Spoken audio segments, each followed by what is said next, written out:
Once you start your entrepreneurial journey, you get into a way different mindset than most people. You consistently look at yourself like, where am I failing? Where can I still grow? I think that's what they call like the 9-to-5 mindset, is people that are pretty much stuck in like the same patterns, same routines. I think being a marketer is like a very overall skill. You have to have like something of everything. You don't have to get it perfect. I do think it's really underrated to just work for someone, because everyone wants freedom, but they don't want to gain the skill set that it takes to get the freedom. So they're watching YouTube videos, but good mentorship really has benefits. Someone that just takes your hand is like, you know that as well. Like, this is wrong. This is shit. This is really good. Oh, you should do more of this. Like, if you have someone that can hold your hand and really guide you in the right direction. Good day, Michael. Good day. How are you? Good. That's the most shitty question to start with. How retarded do you feel today? On a scale of 1 to 10, how retarded do you feel today? I'll give it an 8. Like 1 is a. I pushed out my final brain cells in the client reporting this morning, so. Without any hesitation, this is Michael. Me and Michael have been really good. We became really good butt buddies, friends. Oh my god! Here in Bali. That's a good intro. Shit. But yeah, Michael, can you introduce yourself and why people should listen to you? Oh, my name is Michael Whitaker, 31 years old. Have been in business for around 6-7 years now. Currently doing about 10K in profit every single month from media buying, funnels, ads, and also outsourcing myself to other companies that need a good media buyer. So, yeah, let's dive in. And the nice part about it is that because we've been talking a lot, you've been helping me out with my own company, with the funnel we're building there, which was a really big headache. Thank you for that. We redid your strategy like fully. It was funny to dive into that for a quick bit, for a tiny quickie. I created my funnel because at the moment, my own company, Clarity Craft Consulting, AI agency, we want to launch a funnel, an ad campaign. Yeah. And then I showed him my entire ad campaign. He's like, yeah, your ads look decent. I'm like, good. I get paid for copywriting, so it's only good that they look decent. And I was like, yeah, can you walk me through your funnel? And then we walked through my funnel. I'm like, yeah, what's your ad budget? And he was like, oh. At the point where you started mentioning your ad budget, I was like, yeah, you're fucked. That's not gonna work. Yeah, no, like if you have $100 in ad budget, like don't run a VSL funnel that's unproven. Like you can better run something like a lead gen funnel as we built out. Lovable makes it a lot easier nowadays for people to build out funnels. But yeah, we moved into like more of a mass market lead gen funnel that can get you interested prospects. Yeah, and that's also something we will dive into later in this podcast about funnel building, good copywriting, how to create a landing page, the tools you use for tracking, set up Facebook metapixels, and the whole headache that brings. Oh God, do we have to? Do we have to? just so people who want to build out a funnel can actually get some value out of this, because you have experience in a variety of markets. Right now you're working with lawyers, you worked in the crypto space. There's almost anything that I haven't like tested, stem cell clinics, retirement planning, coaches, consultants. We're moving into the lawyer space because it's higher ticket. Yeah, there's like a bunch of niches that I dip my toes in and it's fun, but at the same time it's all over the place, so that's why the focus. Yeah, and I mean, still with dipping your toes in all those waters, you got from working in a factory to 10K month profit consistently every single month. For how long now? A couple of months in a row? Yeah, now it's a couple of months. Before that, I was like stuck at like the 4-5K mark. But because I have like a lot of old partnerships that love working together, they just keep pushing me projects. So the quality of the work you do actually like is important. Like a lot of people think like the agency space is just like close clients, give them shit results and rinse and repeat and just keep closing. But at some point you need to realize like it's important to deliver good results because the people keep coming back to you and push more projects. And also I can imagine that you get quite a lot of referrals then as well. Yeah, like up until this point, I've been mostly referral based, even though I'm an advertiser. So that's very, very weird. Yeah, but it's fun though. Like if people push you more projects and they refer you, that means you're doing good work. So you can also 100%. build a referral funnel. Let's get into that later. Later. But if we wind back like 6-7 years ago, you lived in the Netherlands in a small town. Actually, we found out that the towns we both grew up in were quite close to each other. Well, not exactly, because you also grew up in Chile and Yeah. Canada. So you've been a bit all over the place Yeah, in your childhood. the backstory is like moving around a lot as a kid. Born in Canada, grew up a little bit in Chile, moved to the Netherlands when I was 8. Small coastal town, very peaceful, could mess around a lot, got into trouble a lot. That's also a part of being a kid, of course. But yeah, it's been quite a journey. And now, like, I love to call like Bali my home base because it feels like home. I kind of relate to, like, like Bali and Lisbon for me is the two bases that I really feel at home. Mostly because of the community and the people that are, like the community, the atmosphere, the quality of life that you get, the quality of products that you eat, except for the tap water here, because then you will don't drink it. you will, like, I make you one promise here, and that's you will shit your pants if you you will shit your pants at least once. That's the Bali promise. That's the Bali promise. You will shit your pants at least once. I have a really funny story about that. I'm not gonna dive into here. Not good material for on a podcast. Yes. You know which story I'm referring to, right? Very graphic.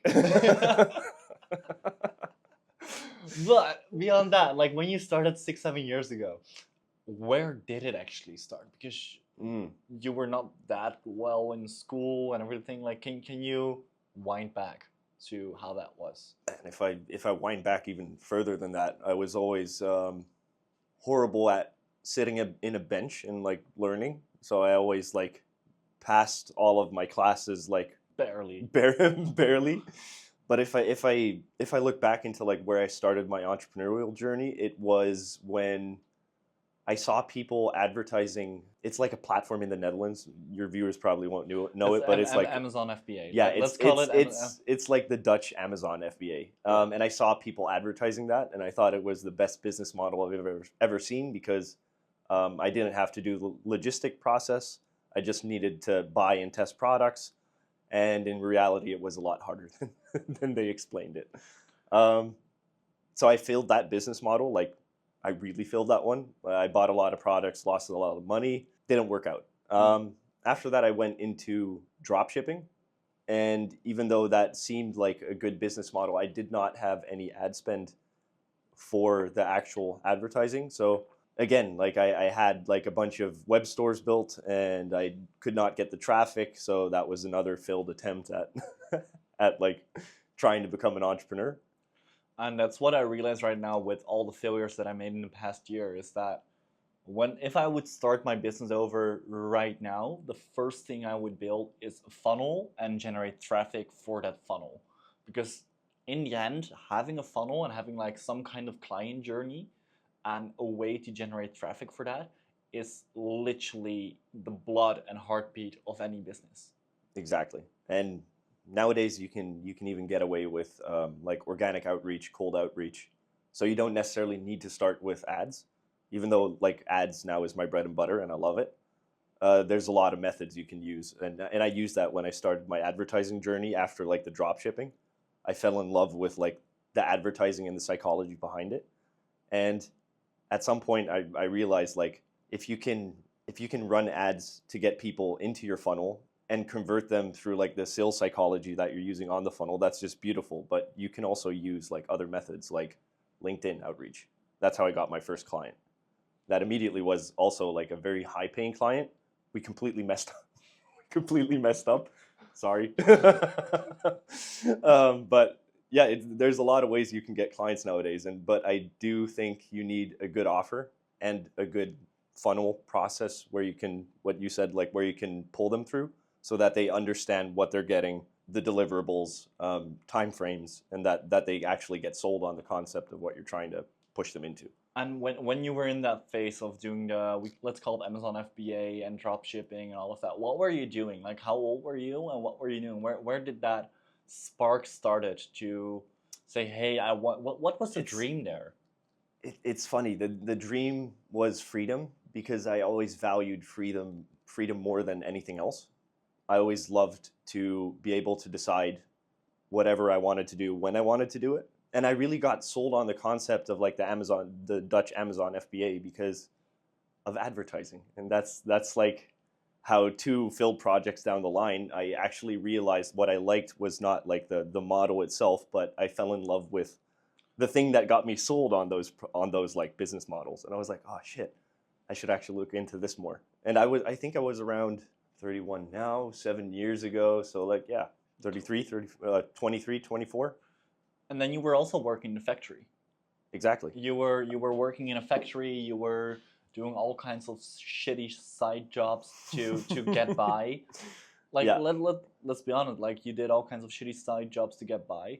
And even though, like, how many years did you fail before you had your first success? I think I was, man, like leaving alone like the first two failed business attempts. I think working in the factory, I was working for like 3 to 4 years before I finally understood like the marketing principles well enough to actually get clients. So that's why like my first client, 2 or 3 clients, we absolutely messed up and we had to refund them because they paid high ticket. We closed them on a bunch of promises that we couldn't fulfill. I think working in a factory was like 3 to 4 years, learning marketing and advertising, funnels, copywriting, all next to it. I was working in shifts. It was pretty brutal. So like every I think I had to work like 38-hour weeks, and I was always doing overtime. And next to that, I was also repairing an old Beetle. That's another story. And next to that, I was learning advertising. So I was literally making between 16 and 18-hour days and just like barely sleeping. And for the first clients that you totally messed up, what would you do differently right now? Because there's a lot of people who want to start or still need to start or are starting out right now, but what would you do differently? I would look more for proof of concept first and close them on a lower retainer. And once you have proof of concept, then move into like a higher ticket price. So discuss with the person you're trying to deliver a service to that you want to figure out what works best for them. So put it in their best interest. We're going to find you a system that actually works for you in the best way possible. We need some time for that. Give us 1 to 2 months, pay us a low retainer, then move into like a higher one. We immediately closed someone for like 5,000 USD per month. that was a very bad idea because we had no proof of concept. We were just like looking at other people's ads and trying to replicate it. But we were replicating very big companies that had a lot of budget and ran like nationwide campaigns in the US. Bad idea. Like they had way more budget than we did. We were trying to find local clients while they were advertising nationwide. Yeah, and it was just like a... What's the big difference there if you try to find local clients and like what's the difference in advertising, copy, strategy? We discussed this before. It's like you're running a mass market strategy versus a local market. And in local markets, they actually want to know the person a little bit more. If it's mass market, you can funnel people into like a bigger pain point and then just funnel them into like a bigger type of like pain point that you're going to solve for them. I think for local markets, what people want is, well, you can also like, if we really want to go deep on that, you can split that up into like top of funnel, bottom of funnel, middle of funnel, bottom of funnel. So for the top of funnel campaigns, that's like your big funnel, big pain point that you're going to solve for people. That works really well nationwide. What I see working a lot in like local markets is the bottom of funnel stuff. So that's offer based. In retirement planning, offer based is a little bit harder. If you're working in local markets, I would go for something like a lead magnet that showcases your expertise, a video series that showcases who you are and what you can solve for them. I would go for different strategies based on a local market other than like nationwide campaigns. And the nationwide campaigns is like you get them, you get the clicks, you get the leads, follow up with them, and then build a relationship once you have that with VSLs, with targeted videos, which... Yeah, we also run like more unpersonal campaigns, I would call them, like not personal. And like the US is a market where you can run the bigger stuff without tagging a name to it, because we also run campaigns for like big retirement planning companies. They don't have a spokesperson. They don't have someone that can be the face of the brand. So what we do with them is we generate the leads like en masse. So we just literally target mass market. and then we put them into like appointment setting, just like appointment setting follow-ups. And then from the appointment setters, they qualify them, but that's a different sales cycle because it's mass market. It's more because that's what you see right now with a lot of coaches and consultants. They target mass market, and then they do the appointment setting themselves, and then they do the whole sales cycle themselves as well, and then they got burned out before they even signed their first client. How would you say? You laugh because it's like recognizable, right? You work with quite some coaches as well. So how would you say for coaches, consultants, info products for that space, you build a good funnel that actually works and that's actually not burn you out? Yeah, that's a good question, because at some point you also need to realize if you want to make more money, at first you'll have to go into like more of a burnout cycle. Like you need to figure out that if your offer is worth pushing more. Once you figure it out and you're still getting consistent sales, even though you have to take way more sales calls, then you can hire someone in. So like hire the appointment setter, show them your best messages, outsource that. And then you can also hire someone in that is like a closer that can take over your work really slowly and get used to like the main pain points you're solving. So I would say if you want to scale as a coach or consultant, it's more about team. And would you rather say right now, outsource the appointment setting or automate the appointment setting? I would definitely say nowadays with AI, you can easily automate your appointment setting with AI. But if you're solving really personal problems, people still want to talk to a person. Yeah. It depends on your offer. Like if we would build an automation for an appointment, like an appointment setting automation for a coach or consultant, we would automate like the first 2 to 3 messages just to get a response. So you don't have to do that part. But then I would still, for a coach or consultant, to recommend you to have an appointment setter on it just to follow up and have the real conversation with the client or with the lead prospect, however you want to call them.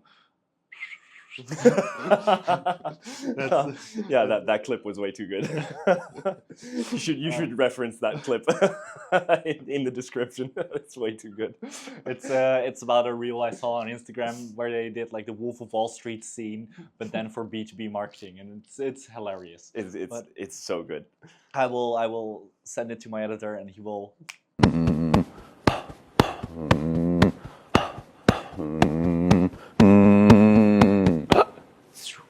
Yeah.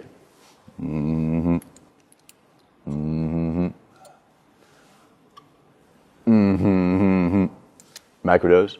Oh no, thank you though. Mr. Vermaelen, what can I do for you on this glorious afternoon? Well, Paul, here's the game plan. You're gonna bring us 2 matcha lattes. You know how I like them. Oat milk, light froth. Then precisely 7.5 minutes after that, you're gonna bring us 2 more. Then 2 more every 5 minutes until one of us bounces the fuck off our chairs. Sounds like an excellent strategy, sir. I'm good with water for now, thank you. This is first day in B2B marketing. Give him time. Thank you. Mr. Vermaelen, you're able to do mushrooms all day and you're still able to function? You're still able to do your job? How the fuck else would you do this job? It's mushrooms and matcha, my friend. Right. Well, I have to say, I'm incredibly excited to be working with you and your team. The content that I'm seeing online of you is absolutely... Fuck content. Your only responsibility is to generate leads. You know what lead magnets are? Lead magnets, like white papers and ebooks, these things? Exactly. Name of the game, move prospects from cold to click, then from click to download. Right. But if you actually add value in your content and you showcase expertise, you're able to generate trust and demand for your solution, right? And contribute to revenue growth. No. Look, number 1 rule of B2B marketing. Nobody knows what happens after a lead gets generated. I don't care if you're the CEO, CFO, or sales. Nobody knows if a lead is gonna land, ignore you, or get completely lost in the CRM. It's all fugazi. You know what a fugazi is? Fugazi, it's fake. Fugazi. It's a wazi, it's a woozy. It's fairy dust. It's never landed. If we can't measure it, it doesn't matter. It's not fucking real, right? Okay, yeah. Stay with me. So, you post on LinkedIn? Do I post on LinkedIn? Yeah, sometimes when I have something interesting to say. How many times a week? Once or twice, maybe once or twice a week. You got to pump those numbers up. Those are rookie numbers in this racket. I myself post at least twice a day. Wow. Once in the morning, right after I check Slack, and then once again, right after lunch. Really? Yes. I have my intern create the posts in ChatPTG. And I don't do it because I want to. I do it because I fucking need to. Mm-hmm. You got to keep the engagement flowing. Okay. Keep the rhythm. Wow, they just saw that clip. Wasn't that amazing? That's how editing works. That's how B2B marketing works. Just generate the leads. What happens after that? Man. Okay, but then so for 4 years, you actually worked in the factory, you learned all kinds of marketing, you learned all kinds of advertising. Then what was the first opportunity that came along for you that created the opportunity for you to quit your job and go all in? It was a bunch of opportunities in a row. And even when I had the opportunity to quit my job, I could replace my income. Even after that, I had like a massive revenue drop. So I had to like survive on like $750 a month because I called it too early. I was like, oh, fuck this. I can quit my job. I love it. Yeah, and once I quit, I had that revenue dip again. And at that point, I think I already did a bunch of good work for different people, different business partners, different clients. So the revenue slowly started going back up. So I had like a massive dip after I quit my job. So there's definitely something to say about people telling you, oh yeah, you made your first 2K, like quit your job. Like in my experience, fuck that. Like First be consistent, Yeah. then quit. Yeah, first have consistency and know that you can replicate results over and over for clients. If you're at that point, you can easily quit your job. How was it for your surroundings? Because I can imagine, like, factory workers, I just think of the cigarettes and yeah. just like bullshit talk. That's Nah, a lot of factory work. How Nah, I imagine it. But how was it for your surroundings when you were building everything? That's a good question. I think most of them expected me to come back after a year. Once I started working towards the point that I had to tell my team leader, like, look, I can almost quit my job. So I'm almost at that point. So just so you know, I think a lot of my colleagues were like, all good to you. They were really supportive about it. But at the same time, they were like, oh yeah, most businesses fail, so we'll see you in 2 years. So they actually expected me to come back. Do you still have contact with some of them? No, not anymore, because I think then we're going into like a different topic. That is, once you start your entrepreneurial journey, you get into a way different mindset than most people. Yeah. And you consistently look at yourself, like where am I failing? Where can I still grow? I think that's what they call like the 9-to-5 mindset, is people that are pretty much stuck in like the same patterns, same routines. They never really change how they think. And I think that at the point where you quit your job and you go full-time into entrepreneurship, then you start realizing like the mindset is similar across all entrepreneurs and everyone is very growth-oriented. If you think about it, like most people working like a stable job, they just want to go home after their job, see their kids, have dinner, watch some TV, go to bed, do it all over again. And entrepreneurs are always like, where's that next opportunity? How can I grow? Even like when I saw your copywriting, you just started, and I was like, man, I'll happily pay you for your fucking skill. Like, and I did close him on a contract for my company, so that's exactly. Good. So when you see someone that has knowledge as an entrepreneur, you're not like, oh, that costs too much. You're like, how can I pay for this so that I can get that knowledge and improve my own skill set? And I think that's like the growth mindset versus people working a 9-to-5. So getting back to your question, no, I don't have contact with anyone at the factory anymore. Do some of them like still follow you on Instagram or something? I have no clue. Like, or was that the time before Instagram? I don't look at that shit. I'm not like looking through my followers. Like, do they still follow? It's just like, because I can imagine that for me personally, I wasn't one of the most popular kids at school. I wasn't like, I was a bit of the weird one because I was a theater kid. So it's always the weird ones that get successful. No, but I always was a bit of the weird one. In high school, I was the weird one, and people were like, "Huh?" And in theater school, even with all the outliers and all the weird people, I was the weird one because I was commercial orientated. And I know that some of them still follow me on Instagram, and then you post the pictures like, "Hey, I'm in Bali," or "Hey, now I'm there," "Hey, now I'm there," and then sometimes they still contact me like, "What are you actually doing now?" Oh, that's funny. No, like I don't pay attention to followers, or I don't pay attention because I'm honestly like I'm not really on Instagram a lot. That's like where I need to learn a lot, is how to position myself on Instagram a little bit better. Like that's where I realize like I don't have the knowledge. I don't know how to push like my own content on like Instagram. I'm literally a paid advertiser. Like I just pay to put my message in front of people. Like, there you go. I'm just gonna force it in your face. And in the end, like Ramosi calls it the core four, where you have paid advertisement is a way of pushing your content. That's one-to-many. You have one-to-one, doing outreach, cold calling, all of that, or cold emailing, whatever cold outreach you want to do. That's one-to-one. Then you have free content. That's one-to-many, but it takes more time and a different skill set. And then you have one-to-one, another one. What was the fourth one? You have two versions of one-to. Oh yeah, you have warm audience, like one-to-one warm, when you follow up with clients that you already have contact with or people you already met. Like people in your email list could also be put in that category. Yeah, so that's like more one-to-one to a warmer audience, and those are the 4 ways of generating traffic. What of those 4 ways would you recommend the most if you're just starting out? Not paid traffic. Because paid traffic, it takes a lot of figuring out. And if you get really good at the organic stuff, I also work for like companies doing around like 100 to 180K a month. And what they actually do there is they consistently post organic content.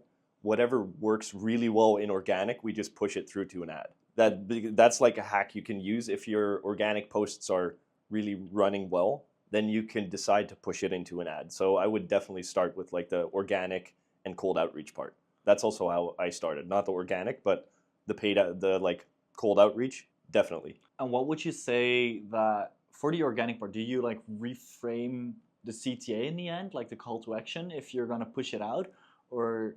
No, use the same video, the same text, just add a button to your website. I don't necessarily change like copy or the video itself. Well, it works because do people that actually click on the video if there's no direct CTA or something? Well, because on the advertising platforms, it just shows like a button underneath, and if it's like in stories, it shows like the little pop-up that you always see at the bottom. So it shows a pop-up of like learn more. So it actually already does the CTA for you. So in that way, you don't have to recreate the CTA in the end, and the content can just be the content that works. Exactly. Or if you're running, for example, like an organic DM strategy, you can always decide to put some spend behind it and just get more people in your DM.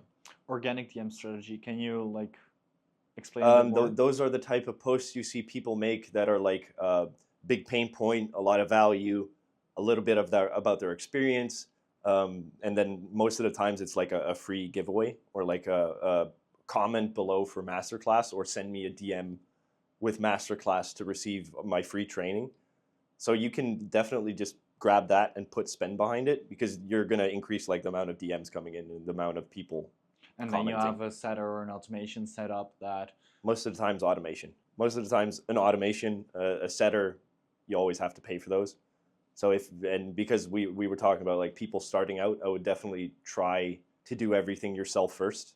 Automate small parts of it, like what you said, the first 3 messages, that's key, and then just start following up yourself. Nice. And okay, so of course now we just keep on diving into the knowledge, like we keep going. This is how marketing works. We keep going back and forth. Yeah. Okay, so then you had your first revenue drop, you quit it, but then you also got some clients again, so like it slowly started to get up again. What was your next step? Like, how did you grow from there? Because then you made 750, now you're at 10K. That's a big difference. Yeah. What were the things that you needed to do, or what were the things that you need to grow into to go towards that 10K? I think when I was at 750, the thing I realized the most is there's a lot of money in your network. And I literally just started asking around for people like, do you need like a media buyer? Do you need someone that can take care of the ads? And in most cases I got like, no, not really. But then a good friend of mine that ran an agency in the past, now he's also like into the AI space. I just reached out to him. I was like, do you need a media buyer? And I was pretty fortunate that his head media buyer was really messing up. And he said like he's messing up in such a way that I'm going to fire him in a couple of weeks. So if you can come in and take over like all the work, then we're good. So at that point, I went from like 750 to a couple of grand. After that point, I also started reaching out to like more people from my old network that I also did like the 5K deal with that completely went wrong because we both never stopped doing marketing. And at that point, I reached out to him. I reached out to like a couple of old clients, and they just said like, oh yeah, we can give you a couple of projects, like let's work. So I think it's really daring to ask. And how did you build up the network? Just through the 4 years of grinding, messing Exactly. up, and Yeah, just showing up. I have this principle. It's like show up, just show up. That's a good principle. Like if you keep showing up and keep showing people you want to do good work and you want to get them results, at some point like people will give you the opportunity. And that's why I'm also a big advocate of traveling. And then traveling, and what I mean with that is not traveling to party and all of that. No, it's like traveling to the right places, like Bali, for example. When I first came here in the beginning of the year, I went broke. I don't think I told you that. But No. I literally I went broke. I was in the airplane, and I just came from China. Like the layover was in China, and then I was in the airplane. I'm like, I have 100 euros to my bank account right now. How the will I manage this? But when I was in Bali, I just did my sales work because it was still a sales rep for a company. It was the wrong boat to sail at that moment because it was really low ticket, but I gained a lot of experience there. So I'm really thankful for the learning opportunity. The earning opportunity sucked. But then here in Bali, I met someone who I met in Lisbon when I was drunk on the street. And then we partnered up, and because of that partnership, I got like a really fat commission, and that kept my head afloat when I quit my stable income and did some new things. And that's like still some of the money that I have in Bitcoin right now. That's because of that deal there. And it's because I showed up, because I first showed up in Lisbon and surrounded myself with entrepreneurs and went to all kinds of meetups. And then here again, I went to a co-working and I showed up. And I also have a lot of partnerships or people that I know right now from going to conferences, from recording this podcast. I actually had a lot of really cool network that I gained from recording podcasts with people. It's a really good tool. I love that. And that all comes down to the principle, like just show up. I think the networking principle is really underrated. Showing up, but also showing up to meet new network. Because most of my clients, when I went from like that 750 to a couple of grand, and then from that point up, we're from network. And how do you ask? Like, of course, I 100% agree to the point of dare to ask. But how do you ask? Like, is there a specific way of phrasing that? Is there a specific way of, because if your offer is not that concrete, or if your offer can be really broad, for example, I'm in the AI space, and that's the thing with AI. The opportunities are so big, and literally, if I ask to my business partner who builds everything, is this possible? The answer I get back, everything is possible. Cool, but that does not sell. So, well, that's a mass market concept you could try. Like everything is possible. That's a really funny ad though. It's like, I want to build this and this and this with AI. Is that possible? Everything is possible. It's like a really funny ad. I would try it. Why not? I'm gonna do some new. Well, first we're gonna launch this campaign, and then I'm gonna do some new creative. I also created this song, so it's like keep your offer the same. Like cut overhead and like maybe even cut down like 5 to 10 hours of manual work a week. Keep that offer the same, but use like the mass market principle. But how do you ask? To come back to that Yeah, question, yeah. like how do you ask? Because media buying is quite concrete. But how would you ask? Oh, what kind of message did I send him again? I think it was at a point where I just was brutally honest. I was like, look, this is where I'm at. I'm looking to gain like a couple of more clients in the next few months. Yeah, man, like I don't even remember specifically what I said to him, but it was definitely along the lines of I want to grow, like also in my skill. And do you have any gigs that you could push my way that would be extremely helpful? And at that point, like multiple people came back to me like, oh yeah, we know something, or we know someone that actually has a marketing gig or like a full on project for you. So just like brutally honest, hey, I had a revenue drop. I'm searching for new opportunities or Yeah, new gigs. the revenue drop message that was towards someone that I was already like friends with. So don't do it to like an old like someone you met at a networking event and tell them about like your sad story. I wouldn't do that. But because that was a friend of mine, I was like, okay, let me just be brutally honest and ask him like if there's any opportunities. For the other people like that were colder, like not really friends, I just asked them like, do you have any projects down the line, or do you know people that want to launch something within the next months? And then they said yes, and I was like, oh shit, okay, asking actually helps. Like a lot of people are afraid to ask, and once you ask, you realize that there's a lot of goodwill in people, and they're willing to like do something back because you worked with them in the past, or they had like a very good experience meeting you at a networking event. So I think it just really helps just asking. You can apply like all sorts of like, oh, I'm going to use this script to ask people, but just be like straightforward. Be human. Be exactly, be human in a time where like there's a lot of AI. Just be human and ask them in a good way. So don't send them a message with like, hey, do you have projects? Like that's fucked. But if for example you just ask them like, hey, how have you been? I'm currently looking for new projects. Would you know anyone that is open to working together? That's interesting.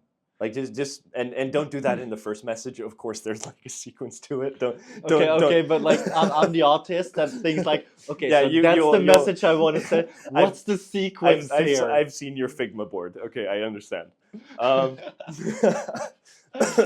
Another like down the line thing. When me and Fabio, when we create things, we always create like a Figma board, and in Yeah. the Figma board, I have it like step by step by step, so I have a really clear overview. Yeah, And you're very granular with like every single card has one component on it, and I also asked you, look, why don't you just chuck this all on one card? And you were like, no, I'm No. autistic. Like I need this. But I would definitely sequence it out. Like just I think Hormozy talked about this as well. Like following up with friends or family, asking them how they are, how they've been, how are the kids, like okay, like and then try to move into like more of a business chat, or can I give you a call? That also helps because it's way more personal. So first, be human. Ask them. I like that one. Be human. Be Ask human. ask them how they are, like how they've been. How's the kids? Do you mind if I give you a quick call? I want to ask you something. And then it's like, yeah, sure. Give them a call and then just explain your situation. Like, I'm looking for more projects. Do you know anyone that has marketing gigs or projects available? I did this like horribly wrong in when we started out the first business, like the first like the 1.0 version of the business that I still have. Let's call it that. Before we pivoted a couple of months ago, I just wrote like this massive message. Oh God. And then with like a referral link to the website, and I almost got no responses from people at all. Of course not. I can imagine. And Like, it was like it would be the same as that you do it, for example, with a crush, and you would you would send her like a fucking text like that. Yeah, so- Everyone in their right mind is gonna read that and be like, "Fuck no!" Like, I'm not responding to that shit. yeah, but that's okay. So that explains why that did not work. Now I know what I should do when I need to text all my contacts. Be a little bit more human. Okay, cool. Automate. I know, just automate the shit out of everything. Nobody cares. Like, if you're gonna run numbers, just automate everything. Yeah. It comes down to it. Yes. After you've been human first, but okay. So That's a good then one. you got your opportunity through sending out some messages, Yeah. through being human, through just asking for it, through the network that you already built in. And then what was the next step from there on? Because then you were stuck at 5-6K a month for quite a while then. Yeah. And I think at some point I also started working for like a better known marketer from the Netherlands. And I'm not going to name names because I don't think that's right on a podcast. But I started working for someone that actually had already built like a big company and could take me under his wing and teach me more about the concepts of like what good marketing is, good lead magnets and stuff like that. So besides like having my own clients, I also started working for someone else because I realized I lacked knowledge and I wanted to gain more knowledge. So at that point, like I just started doing like my clients on the side and full time in like working for someone else, and that really helped like my skill set and knowing what like good design looked like, how to build a proper funnel. So there was still like even if I had clients and they were satisfied, I still lacked like a lot of knowledge in a sense of like what good emails are like LinkedIn posting, good funnels, design. Like I think being a marketer is like a very overall skill. You have to have like something of everything. You don't have to get it perfect. So I started working for someone else on the side as well. And how was that? Oh, it was interesting because that was literally my first time that I came to Bali. And I was working, I think, around like 12 to 16-hour days again. And it really reminded me of the time that I was working in the factory.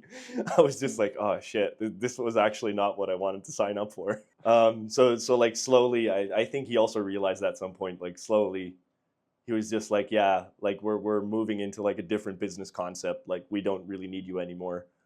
And I was actually happy with that because at that point, like my business started going up again, even though like I was missing the revenue from like, and they paid me a lot. Like it was a very decent paycheck. But at that point, like my revenue started going up again, and I started like replacing the full-time job that I had next to servicing clients. So like that was very interesting part of the journey of like going back into like a type of job. It was with someone that had like the right skill set, or else I would just say no. I think that's something that's underrated as well. Because if I look at all my mentors, and I had quite some, when it comes to sales, when it comes to marketing, I gained those mentors and those connections by working at a job. Exactly. And I think a lot of people are scared to like they think this entrepreneurial journey has to be like I'm going solo forever. And I literally like swallowed my ego and just went back to work for someone else because I was like there's so much. You did do it as a freelancer though, so that there's still like some entrepreneurial component there. I did do it as a freelancer, and like I sent my invoices from Dubai, so so there was no tax involved. Oh, So you already had that set up. yeah. So once I was, I think, at like the 4 or 5K a month mark, Dubai is very enticing for entrepreneurs if you want to like pay less business tax. So at that point, I already had the Dubai business set up, and I was just sending like the full-time job invoice from Dubai. That was a setup that really helped, or else it would have fall under like Dutch tax laws. Those are pretty messed up. Yeah, that would be bad. Once I set up the company in Dubai, I disbanded the company in the Netherlands because that's where I originally started. I had multiple failed projects underneath that one. So that really helped. But I do think, getting back to the point, I do think it's really underrated to just work for someone because everyone wants freedom, but they don't want to gain the skill set that it takes to get the freedom. Yeah. So they're watching YouTube videos, but good mentorship really has benefits. Someone that just takes your hand is like, this is, you know that as well. Like, this is wrong. This is shit. This is really good. Oh, you should do more of this. Like, if you have someone that can hold your hand and really guide you in the right direction. And also there, like networking and partnerships really help. If you have the right network, because like we've talked about this as well when in December we were both in the Netherlands, and we already agreed on like, okay, let's do a co-work in the Netherlands, because we met here in Bali. We get along pretty well. You have skill sets that I want to learn from, and you help me out with my business, and I help you out with your business, and things that you can learn from me when it comes to prompting, or when it comes to using AI in a way that takes you less time, or copywriting. Well, you pay me for the copywriting now, but like, of course, in all the side quests, I gave you a lot of things in between. So it's just value for value through a network that helps you a lot, and in that way you can gain mentors through network, but you can also gain mentors through a job, or you just pay someone. Yeah, so there's like 3 ways how to go about it. And I think what most people want to see nowadays is that they get paid. But taking on a job underneath someone that you look up to is highly underrated. Like if, for example, like if if I could work underneath Alex Ramosi and he would pay me the same amount I'm making right now, if I dropped all my clients, I would fucking do it. Because like that means he's going to give me the knowledge and the skill set that would make me able to like send it. Like everything I'm going to be doing after is gonna just 10x. Because the guy has such a knowledge base that if he would take you under his wing, that would be like shooting for the moon instead of just like. And I think especially Alex Ramosi is a really good example because they said in many podcasts and in many interviews that acquisition.com, like the company that Alex and Leila Ramosi have together, it's more like an education company for where they teach people the principles they use so people can work themselves up. Of course, it's really corporate because it's like a company that has over 100 employees, but they see education as a really important principle. But also and they copy that from McKinsey. So McKinsey, the consulting company, really big. When you do a mentorship or get a job at McKinsey, you almost always get clients if you go out of that job because it has like such a prestige name to your resume. That's like, oh, he worked for McKinsey or she worked for McKinsey. Then they should have like X amount of knowledge that they. Just working there gives you a certain amount of skill set that whenever you leave, you're just way better off. A lot of people have that with Deloitte as well. Oh, that I didn't know. It's like Deloitte, McKinsey, acquisition.com is becoming McKinsey was a familiar name, but like, and I think everyone just wants to nowadays watch YouTube videos and think they're going to make it by watching YouTube videos. But again, like true mentorship really has its value. And I've noticed that as well. Like you can watch a course and you can implement what's in the course. But at the same time, like if you don't have someone watching over your shoulder and being like, okay, you did this right, what was in the course, but they give you like the nuances of it. They give you the broad view. Yeah, they give you like that eagle eye view again of like, oh, you're doing this small task, but here, and they pull you out and they're like, look at this and like, look how it all falls together. And that's the thing, like you can consume as much knowledge as you want, but if you don't know what good looks like, your production is probably going to be pretty bad. Yeah, because you don't have a feedback loop. And that's what a mentor actually does. It gives you a feedback loop. So for example, I created a funnel. I don't know, like I know funnels and I know all kinds of funnels and I know the principles of funnels because that's what I learned at a job. I did not know how that funnel would be well fitted or well suited for the company that I'm running right now. And then you come in with your expertise and you know what good looks like with this ad budget, with this kind of company, with this kind of thing that you're having, with this kind of offer. You know what good looks like. Yeah. And then you can give the right feedback to me or create the right feedback loop. And the right strategy. Yeah. And that's where people misuse AI in the wrong way a lot as well, I think. Because you write a lot of copy with AI, right? Also handwritten. But like nowadays AI is making it more simple.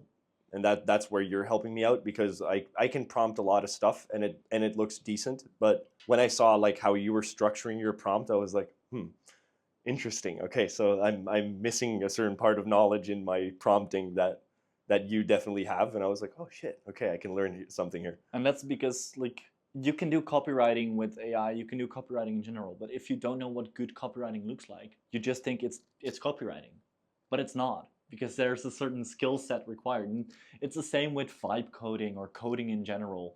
People code with AI or vibe code with AI, but a senior coder would look at that code and think, This is one big mess. Nuh-uh, that's not gonna work. Not on my watch. It'll just delete it.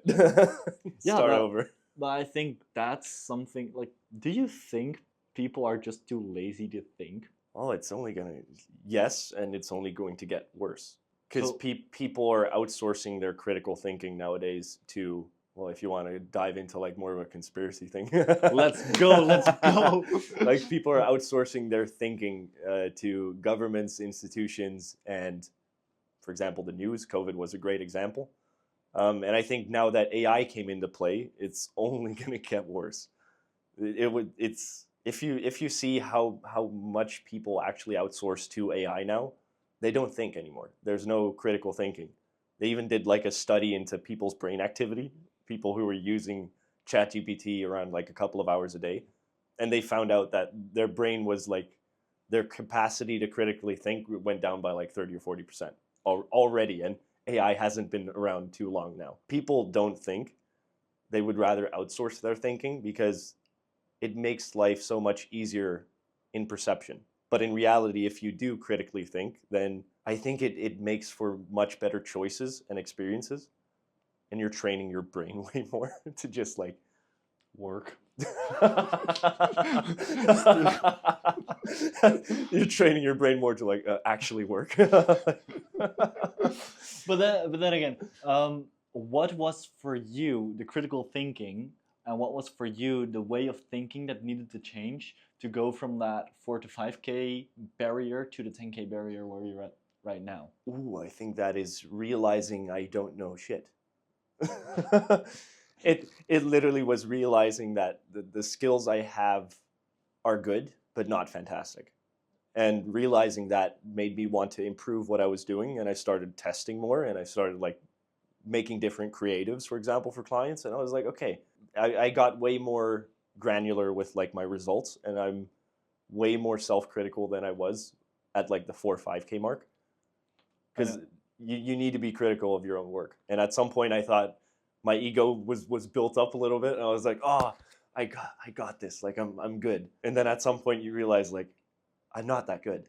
Like I'm decent. I'm not the best. I'm better than average, but I still have time to learn. Exactly. So I think that helped me realize that I want to scale my business, and I want to do also a better job for clients. Like if you're not out there trying to get clients good results, then don't get into the game. If you're working, at least if you're working with clients, like if you're in e-com, it's a different ballgame. But if you're in the service of servicing other businesses, make sure that their best interests are. And it's literally in the word of what you're doing. You're at service. At service. And so instead of just wanting to make money, try to be of service more. There's two things I want to unpack there. Because one comes down to something that I learned from Stephen Bartlett. I'm a big fan of Diary of CEO and how he built his companies and everything. That guy is a genius psychopath. and he has this concept. It's called the rate of failure and experimentation. Can you explain that? The rate of failure and experimentation means that you try to fail as much as possible and experiment as much as possible to gather the data and see what's working. Instead of saying, I know everything, you say, I know nothing, but I want to gather the data to gain the knowledge through failure and experimentation to become better. That definitely marked like the journey from 5 to 10. Like going through that process of experimenting more, doing more, wanting to be of service more, that definitely ties in and wanting better results. And then there's this other thing that's literally wanting to be of service more. It comes from Apple, from Steve Jobs, and it's literally like, I care. Like I was listening to a podcast, also Diary of CEO, with someone who worked with Steve Jobs personally, and also big business. He's one of the sharks on Shark Tank, I think, in America. I forgot his name.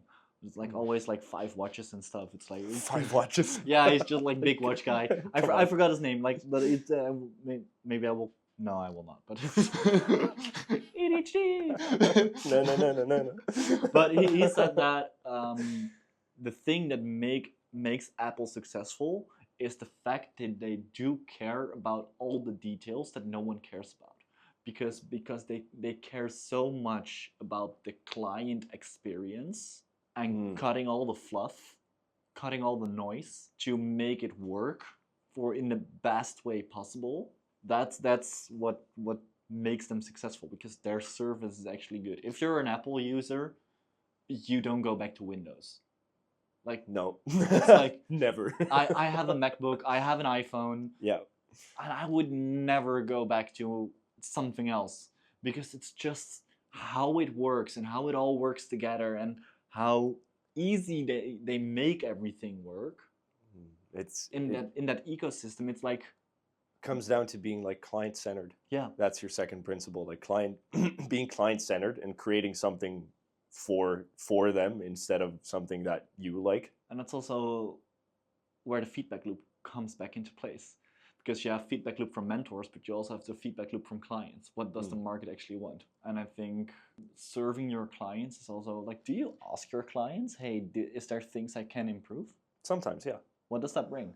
Most of the times, like, especially for the clients that are sticking around longer, they're like, no, we're enjoying it. Like, we have appointments, we have leads flowing in, we have the follow-ups are set. Like, most of the times I have to be self-critical. How do you do that?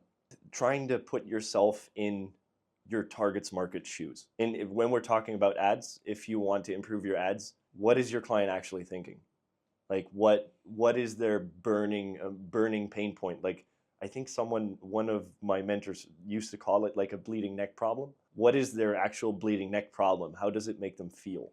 And if you try to view it from that lens, your ads are already going to be better than most of the ChatGPT written ads nowadays, because you need to think in your client's shoes. I think Jim Edwards, I always loved him as a copywriter.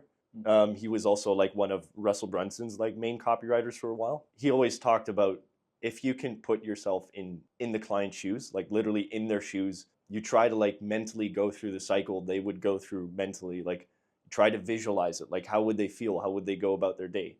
What is like the burning question that they have about like their main problem you're trying to solve? So really like stepping into your client's shoes and being like, okay, how would I feel if I would have this problem? What would come up? Is it shame? Is it guilt? Is it do I feel horrible even waking up?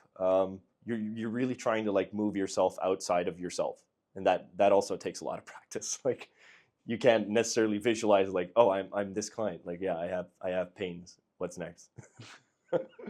And then that also, I think that bridges perfectly to the next point. Like, okay, if you visualize those pain points well, if you do your rate of failure and experimentation, if you create all the ads, and if you just try things, how do you know what type of funnel fits what you're doing? Because like, if we just like have, how many funnels are it? Like thousands of different funnels. Oh, but if you just man, like create, we need another hour if we're going to. no, but if you we're just gonna be like get talking like about this. let's butcher this. Like, Okay, if I would butcher it, I think you can just divide people into stages of awareness, and your different stages of awareness will tell you what type of funnel you'll probably have to make. okay, so what type of funnel is bounded to what type of stage of awareness? If you would move into like, let's start like with unaware people that are unaware they have a certain problem, I would create information, because you need to like logically move people through like those stages.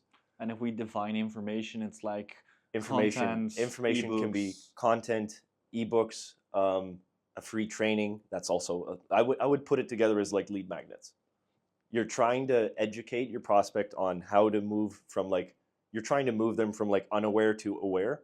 Once they are in aware, they know their pain, they know there's a solution, and then you can offer them different stuff. So you can send them into, so we had like lead magnets, then you can move them into like a VSL funnel talking about that specific pain point. In the aware stage, I think a VSL funnel does really well, because you talk about how you're good at solving that problem, and you can really like grab expert status and show them some like client results. And typically these are the problems you're going through, but these clients actually went through the same process, and this is how we solved it for them.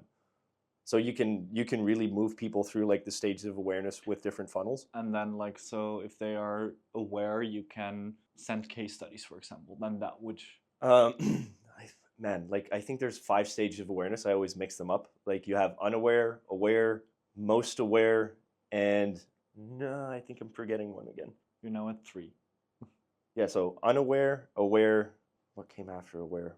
I think no, wait, you have to divide those into like unaware, problem aware, solution aware, most aware. And I think for the problem and solution aware, I think the problem aware one is where the VSL funnel really hits. If you would go one stage further, so that is like solution aware, they know the different solutions out there. They know that there's like a coach that can solve it for them, or there's like someone that can give them a solution, but you need to position yourself as the best, as like the best one to solve it The for expert. them. Yeah, so the expert. So that's where you can do comparisons. That's where you can do like the us versus them type of ads. That's where you really try to smack them with a bunch of testimonials. Like you can send them to a page with like a short VSL, like a couple of minutes, and then just smack them with like hundreds of testimonials. And in the most aware stage, people are very aware of all of the different price points out there. So they know the different providers that can solve their problem. They know the price points, and they're just shopping around. So in that stage, you're looking to build a funnel that is very offer specific. So like really like an offer funnel that goes into like a good offer that has like a very good discount, because they're price shopping. Like you're literally trying to like get them to choose you. And the best way to do that I hate is people who price shop, because most often they're the most annoying clients you can get. not everyone is an emotional buyer. No. Some buyers are extremely logical. So if they went through like all of the stages and they're still like, I just need a good price, then you need good offers in front of them. I really like what Ramosi does on that. He talks about in his book like 1 Million Money Models, and that's, I never give a discount, but I do feature I like that. downsells, because if there are certain, like you always package things, right? But in that package there are things they like more and there are things they like less. So if they want a good price, then we're not going to give you a discount, because that's unfair to the other clients. So what we can do... I didn't know Hermosi did that. Like he So- just cuts off certain features. Yeah, so that he calls that a feature downsell. Like, okay, but what are the features that you really like, and what are the features that you actually do not care about that much? And then That's they also very will strong. name like features they do not care about and features they do care about, and then you can literally talk together in a normal conversation without them being price shopping. Okay, but then we remove that feature and then it goes down for 250. Then we remove that feature and it goes down for this, and we remove that. For example, we do for ads, so for your business, we do a personalized video message every week where we go over your client reports, like where we go over all the ads, but that's €100 extra. But if you actually do not care about that, I can also just send you a weekly dashboard that takes me less time, because you can literally automate that. There we go again. Automate everything. Automate. Let's go. That takes me less time, but because of that, I can drop the price for like €100 a month. Feature downsells. I haven't caught that out of his book. I need to reread it. Damn. No, it's like the new one. The money okay. models. It's the new one. Okay, I was like, I haven't seen that feature downsell before, but that it makes a lot of sense, because then you're just cutting out all the crap they don't want. Yeah, and you give them a fair price for it without discounting yourself, and without saying to other clients that, hey, you can pay the full price, but because he is whining all the time, I just gave him a lower price. No, you don't reward the whining. You reward it with the things they actually want, and that you can adjust in the offer. Yeah, that's really good. I like that. So instead of like going for the discounts, price cuts, stuff like that, you're literally just like cutting out features. Yeah, and then it's still a fair price. And if they say, yeah, but I just want a discount, then just like let them walk away.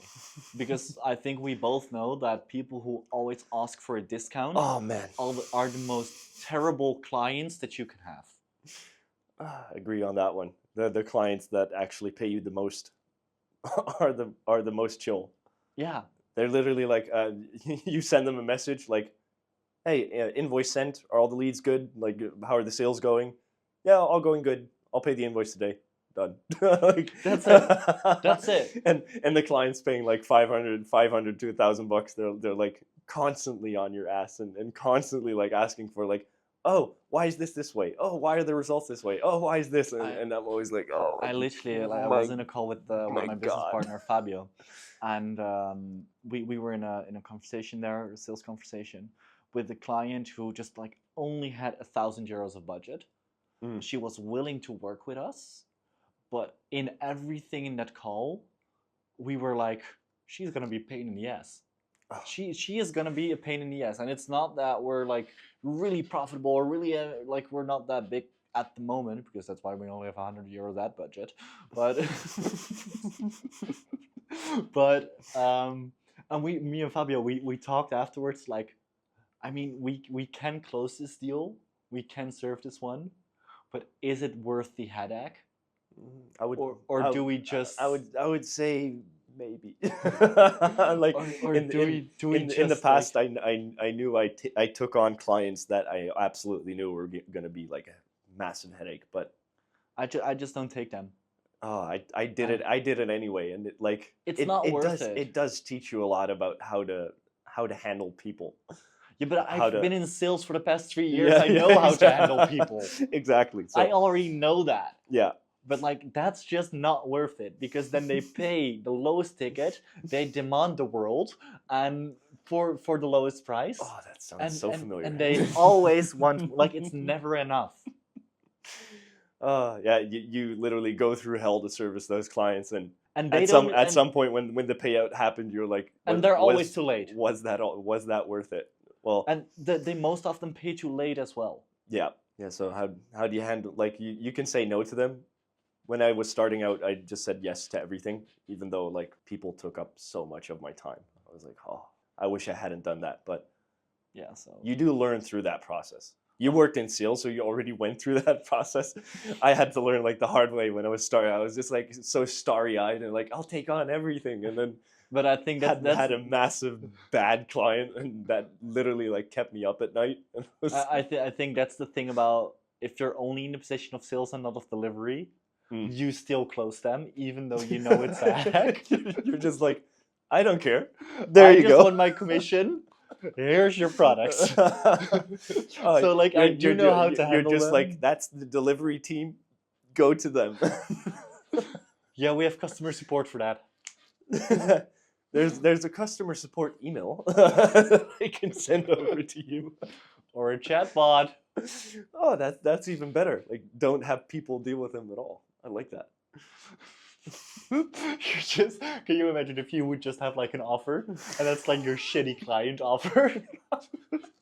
Everything automated. Like, you don't ever speak to me again. Like, you speak to me on this call, and after that point, you'll have my assistant. Or just like a AI clone of yourself. Oh, fucking hell. Like, even if they book in a call, it's like a Hey Gen AI avatar of you. Hello, how are you today? God, that would be such a decent idea. Like, you're in the shitty client here, so what we give you is, you still get support, but in a different way. Just outsource everything to AI in that category, and then the clients that actually pay you higher tiers, you can hop on personal calls with them, because yeah, like you're worth. Call it the before you're ready tier. Well, let's not make an offer for that tier. I would do it. But like, If I would literally call it. Yeah, we have this. It's called the Before You're Ready package. Here we do all this, but this is what you're not getting. Like, you're not getting my WhatsApp. You're not getting my personal time. You're not getting 24/7 accessibility to our team. You're literally getting our team, but duplicated as an AI. If that sounds good to you, that's your tier. But what if I have personal questions? Support. We have a support email run by a bot. We have a support ChatGPT.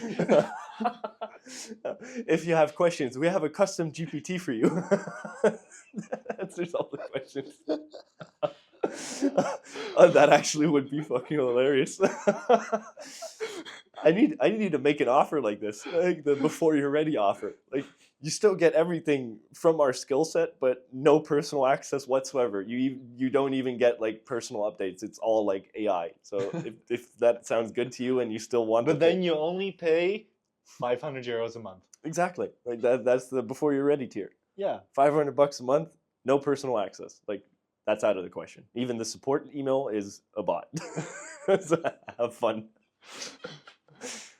I think That would make client delivery like a breeze for the headache clients. Damn. Nowadays, I also don't take on headache clients, and like the minimum package is like 1,500. I'm like, yeah, I'm not fucking doing. Yeah. I'm not doing like $500 gigs anymore. That's nah. That gives you such a headache. Yeah, I can imagine. I can imagine. So, is there anything else we need to touch? I think we touched almost everything here.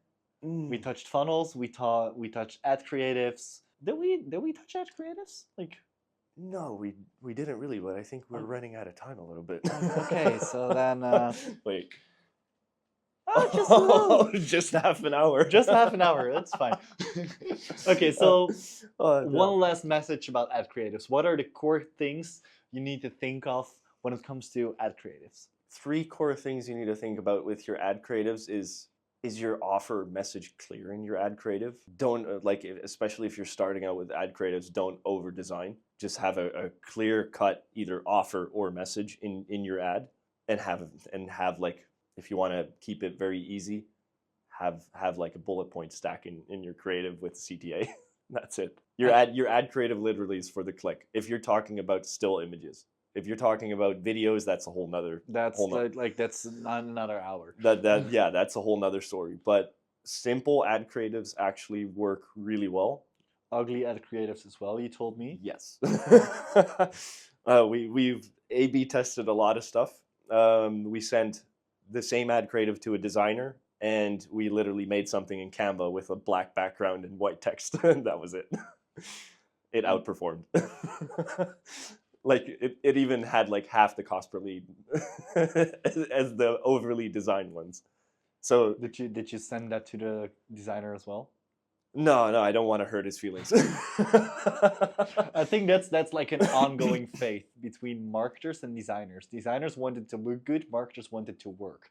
Exactly. And the stuff that works is keeping it dead simple. And like from my experience, if you keep it simple and to the point, definitely call out your audience sometimes in your ad creative. So call out your audience, have your offer clear, some bullet points, CTA. That's the most simple ad creative you can ever make. And for call out, for the people who don't know, it's like literally business owners. Exactly. Coaches, or consultants. Or like in the retirement planning space, you have like tax advisors, for example. You call those CPAs in the United States. We just literally call them out like CPAs or tax advisors. Attention tax advisors. Like your call out just works, especially if you're running to like a bigger market. Just call out your audience. The meta algorithm will do most of the work. Okay, if people want to follow up with you, where should they go? If they're shitty clients. Don't. Well, we have a new package for you. They can either go to my Instagram, even though like I only post my workouts, or they can just send a message on LinkedIn and ask a question. Cool. I put both in the description. I Let's go. think I never laughed this many times and so hard in one podcast. Well, we're probably gonna go back to the co-working and have more fun. So and ruin the place for other people. let everyone put on their headsets because they're annoyed. But we actually get work done. So, you know, it's we actually get work done. all right. Like, subscribe, do a little rain dance, tap your nose because you can, and you're not an AI bot. And yeah, that's it. Take action, follow your dreams, and wash your hands after peeing. And appreciate the invite, bro. Thanks. Let's go. Ciao. Have a good one.